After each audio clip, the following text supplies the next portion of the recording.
Sino ang susunod nating contestant? Eto, kilalanin natin. Because...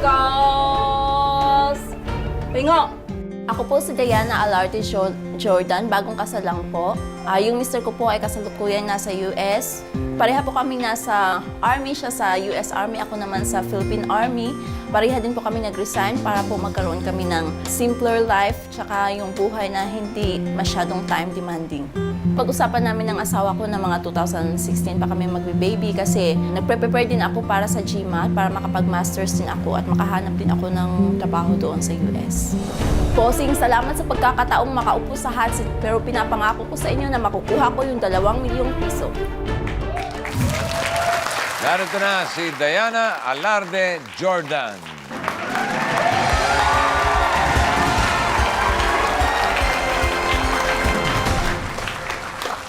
Go ahead, bossing. Hi, Diane. Hi po, bossing. Ibang dating ni Diane. Ayan, sinaluduan ko na kaagad. Ready ka na? Painitin na natin ang hot seat. Ready na po. Pero yan sa pagbabalik ng Who Wants to Be a Millionaire.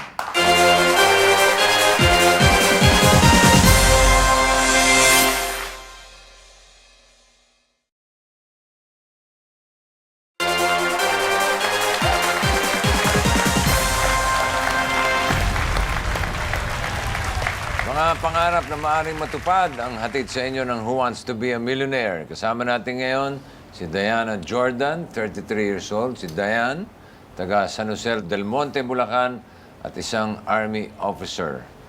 Kailan ka ba nagtapos sa PMA? 2006 po. Member po ako ng Mandala Class of 2006. Bakit mo naisipang maging sundalo? Noong 2001 po, grabe yung pagko-commercial po ng PMA, tapos may scholarship grant, nakalagay naman doon na may sahod na. So, greenab ko na po, tapos nakapasa naman ako at tuloy-tuloy na. At ikaw ay isang kapitan. Kapitan na po ako ngayon. Okay. Kamusta naman ang buhay ng bagong kasal? Bitin. Saan ba kayo nagkakilala ng asawa mo? Anong pinadala din po ako ng Army sa US para po mag-aral, doon po kami nagkakilala. So, nasa US Army din siya.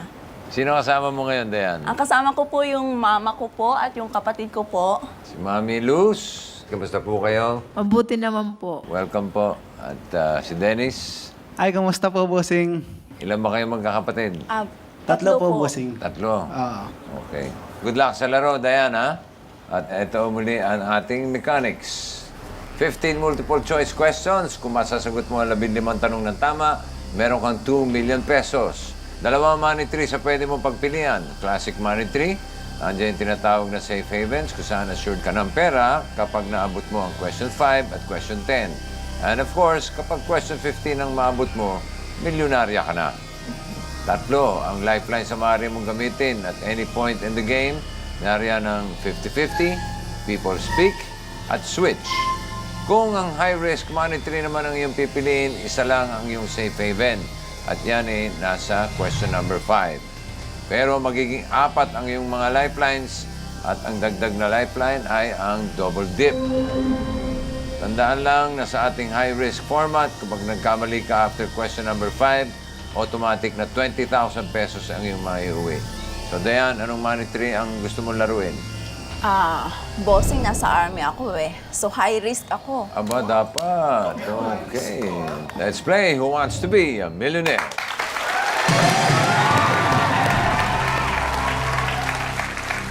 Unang tanong for 1,000 pesos.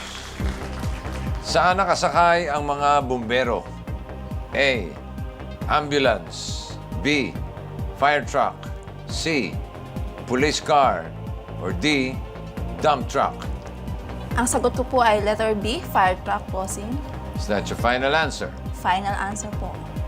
Fire truck is correct. Susunod na tanong for 3,000 pesos. Kung ang go ay green, ano naman ang kulay ng stop? A. Red. B. Blue. C. Orange. D. White.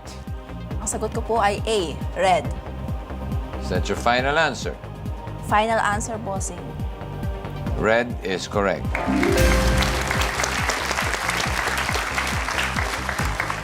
Susunod na tanong for 5,000 pesos. Ano ang hinihigop bago kumain ng main course? A. Sabon. B. Ice cream. C. Toyo.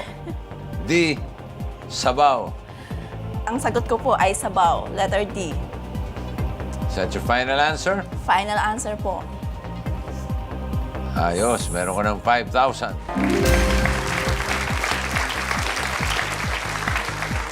Susunod na tanong for 10,000 pesos. Ang barako ay anong klase ng inumin? A. Soft drink. B. Alak. C. Kape. D. Shake. Ang sagot ko po ay C, kape. Is that your final answer? Final answer, bossing. Kapeng barako is correct.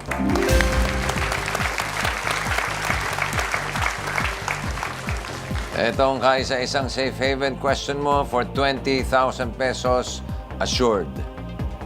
Ano ang tawag sa isang airtight container? A. Vacuum packed. B. Chrome plated. C. Leather bound. Or D. Steel encased.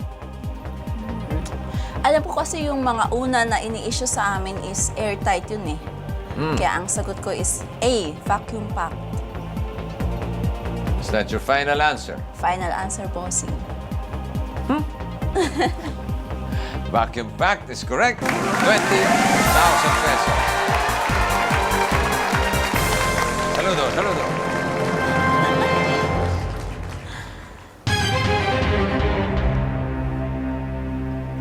Question number 6 for 35,000 pesos. Anong klaseng establishment ang bed and breakfast? A. School. B. Church. C. Clinic. Or D. Hotel. Hindi to ino-offer sa school, lalong hindi sa church, hindi rin sa clinic, kaya ang sagot ko is letter D, hotel. Is that your final answer? Final answer, bossing. Hotel is correct.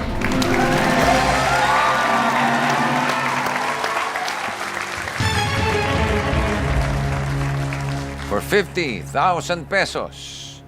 Question number 7.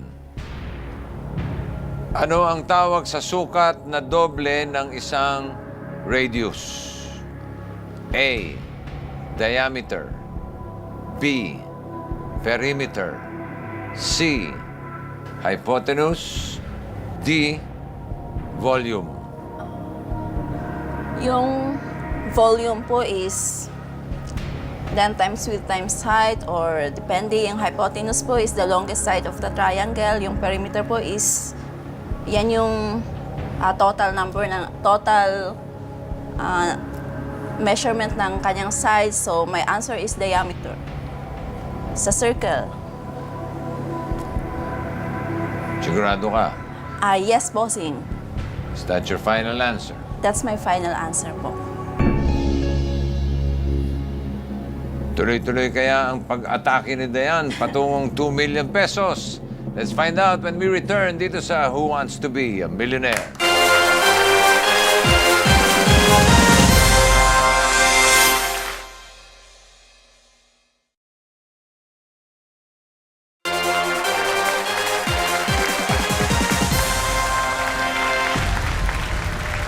Nagbabalik ang programang inyong inaabangan tuwing linggo, ang Who Wants to Be a Millionaire. So far, 50,000 pesos na ang naibangko ni Dayan sa kanyang money tree.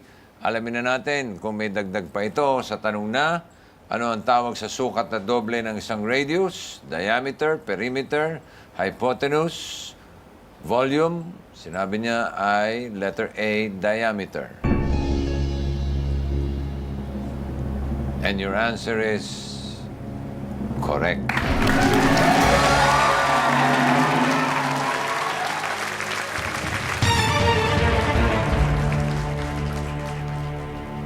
For 70,000 pesos, kumpleto pa ang iyong mga lifeline. Here's a question. Ano ang currency ng Turkey? A. Pound. B. Lira. C. Krone. D. Peso. Pesos, Spanish areas. Malaki yung probability na pound. At peso, definitely Turkey. Turkey. Yeah. So, I'll definitely use my lifeline. Anong lifeline ang gusto mong gamitin, Dayan?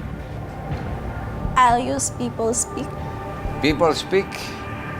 Okay, audience. Tulungan natin si Captain. Ano ang currency ng Turkey? A. Pound. B. Lira. C. Krone. Or D. Peso. Mga nakakaalam ng tamang sagot, magsitayo, please.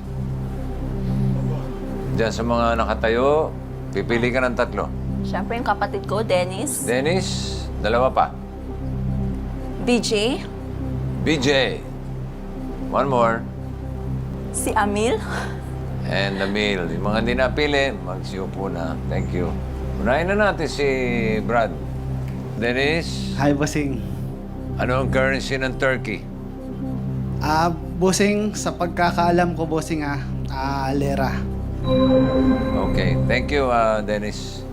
Sunod si BJ. Hi, BJ. Hello po. Ano ang currency ng Turkey? Ang gut feel ko po si Chrome. Okay, ba sila? Ito si Emil. Ano ang currency ng Turkey? Letter B po, lira. So, ibig sabihin, So, I'm si on Dennis, Lira, si BJ, Krone, si Emil, Lira din, ano? 2 lira, 1 krone. Katulong ba sila o parang lalo nakagulo? my own. Nagpagulo po sila, actually, bossing.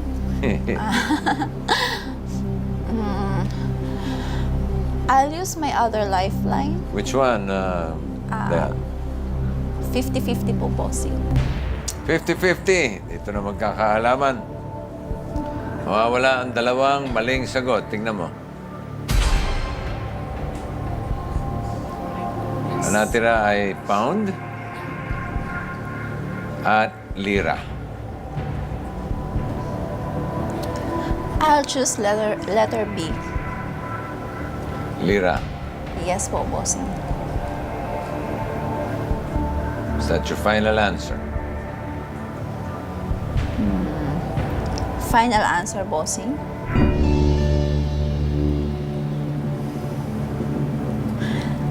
Dayan, the correct answer is lira. Si Brad, saka si Amil, hati kayo sa 20,000. Tigte 10,000 kayo. Galing. Thank you, BJ. Okay. Uy naman! Ngayon pala ako nag-iinit. Ano ba yun? Thank Parang you. wala na tayong oras. Meron ka ng 70,000. Okay? Yes po, Tatabi boss. muna natin yun, ha? Opo, Tapos boss. balik ka next week. Tutuloy natin. May 2 ka pang lifeline, no? Opo, bossing. Okay? I'll see you next week. Salamat, Captain. Ayan. Saludo. Okay.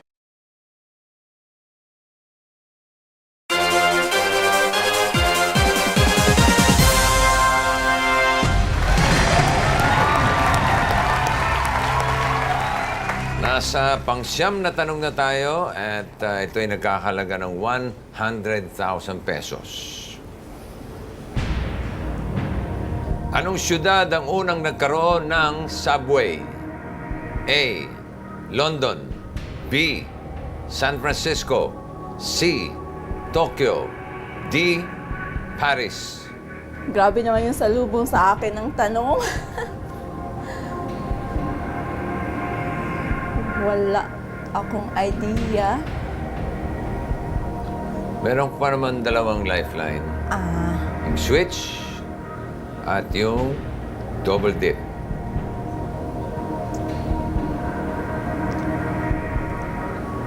Sige, bossing. Gagamitin ko na yung switch po. Bossing. Kakalimutan na natin itong tanong na to. Opo, bossing. Wala ka talaga idea. Wala po akong idea, bossing. As in, blanco po ako sa... Ito'y katuwa na lang, hula. Iniisip po, bossing, San Francisco, San Francisco. California. Sa San Francisco, California. Mabuti na lang ginamit mo yung switch. Dahil San Francisco is wrong.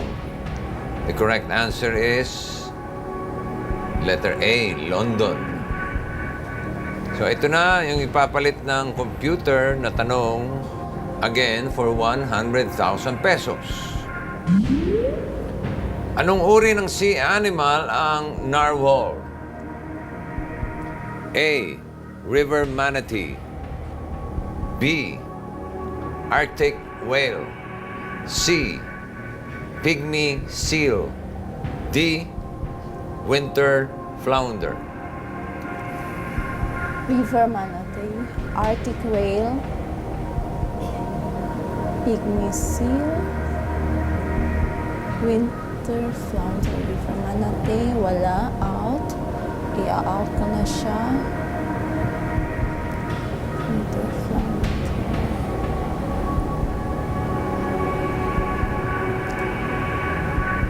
How about letter C, bossy? Letter C, pygmy seal. Ikaw ba'y sumasagot na? O nag-iisip pa? Sumasagot ako, bossing, based sa aking kutob. Are you sure? May isa ka pang lifeline na pwedeng gamitin kung ikaw ay nag-aalangan sa iyong sagot. Kasi kung gagamitin ko yung lifeline ko na double dip,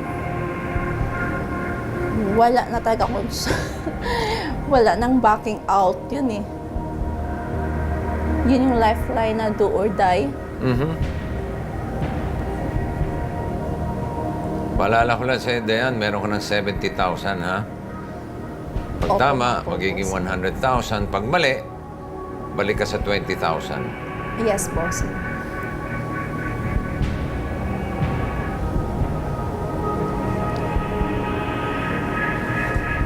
Parang nahihigop ako, bossing, ng Arctic whale. Naku, ayan na. Kasi meron siyang meron siyang something in common eh. WHAL.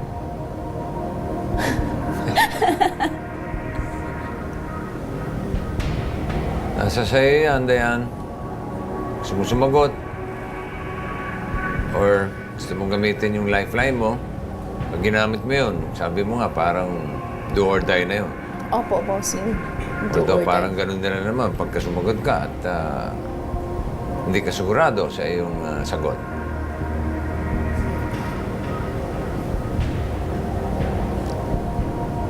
Oh my God. So anong desisyon mo, Dayan? Sasagot? Use your last lifeline? Kasi ang iniisip, ang choices ko, naglalaro sa Arctic whale, which is letter B, yung pygmy seal, which is letter C, and yung winter flounder, hindi ko alam kung sea animal ba to siya. Kasi yung letter A, may river kasi na nakalagay sa... May river. So kung we're looking for sea animal, feeling ko dapat wala siyang nakaakibat na river. Kasi parang river, parang fresh water. Sea animal, so parang liban sa bangos siguro at kukunti lang yung nag-i-exist na both pwede sa fresh at saka sa salt. Pero napaka-confusing din niya. Napaka-tricky. Posible. Pwede akong mag-take risk na letter A or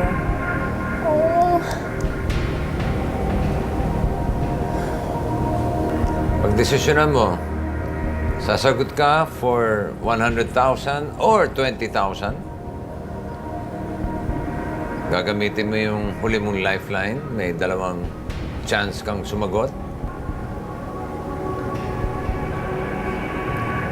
Manalo matalo, meron na naman akong 20,000 and being here alone is already like yung sabi ko nga bucket list ko na. So I will use my last lifeline. Which is double dip. Opo. Okay. So what's your first answer? My first answer will be letter A, River Manatee. What do you say that? Is that your final answer? That's my final answer, bossing.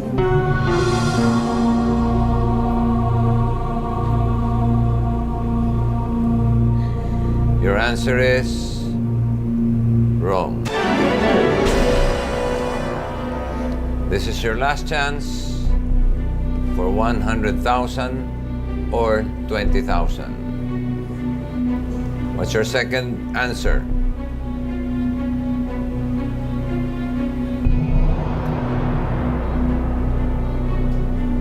Letter B, bossing, which is Arctic whale. Is that your final answer? That is my final answer, bossing. Hino. That is my final answer. Lalangoy kaya patungong tamang sagot si Dayan. Magbabalik ang Who Wants to Be a Millionaire.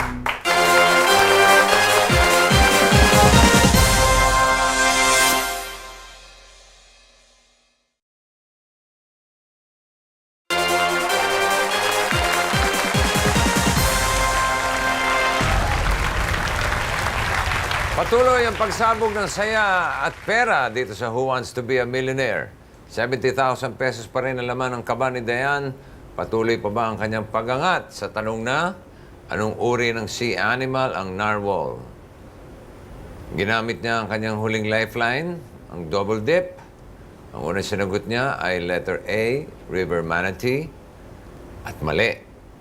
Ang pangalawa niyang isinagot ay letter B, Arctic whale. Bakit Arctic whale? Inisip ko na lang po, bossing, na may something in common sila, yung 4 letters. Yung WHAL. Yun lang. Kanina, tinatarget mo yung letter C, pygmy seal eh. Yun ang una mong kutob eh, di ba? Ano nangyari? Wala po kasi talaga akong idea, bossing. So, binasi mo lang doon sa 4 letters. Actually, wala Bagay, talaga. sabi mo na okay naman sa'yo. Opo, bossing. 20,000. Opo. Kahit anong mangyari. Opo. Arctic whale is correct.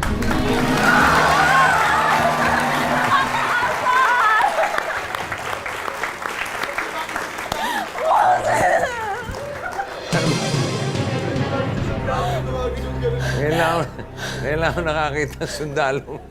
Ano ba tawag doon? Kasi bossing. 100,000 pesos. Good job, Dayan. Ito na ang susunod na katanungan for 150,000 pesos.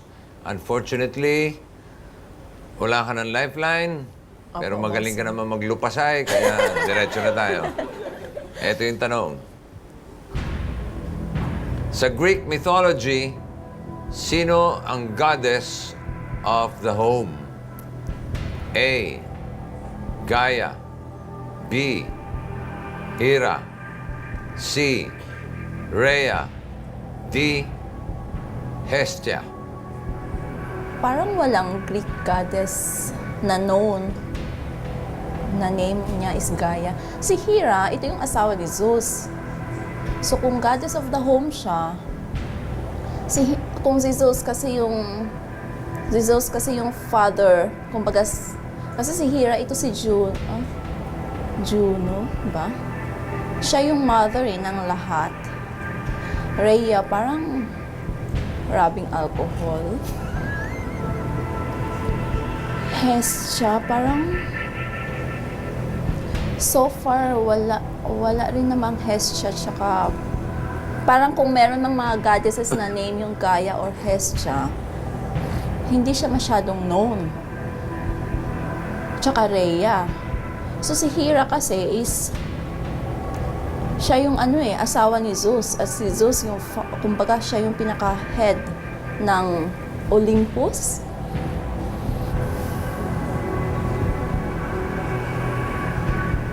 So my answer will be letter B, Hera. Is it Hera or Hera? May 100,000 ka. Pag mali, balik ka sa 20,000. That's a difference of 80,000 pesos. Opo, boss. Although pag tama, magiging 150,000. Opo, boss. Sasagot ka? Opo, bossing. So what's your answer? Letter B, Hera, bossing. Is that your final answer? That's my final answer, bossing.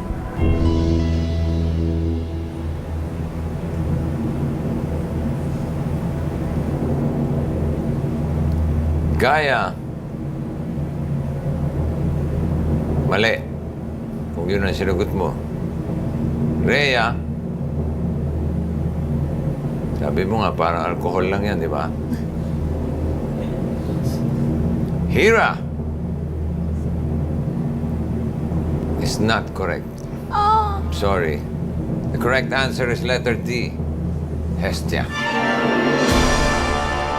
Sayang naman. May 100,000 na eh. Pero parang sigurado ka kay Hera.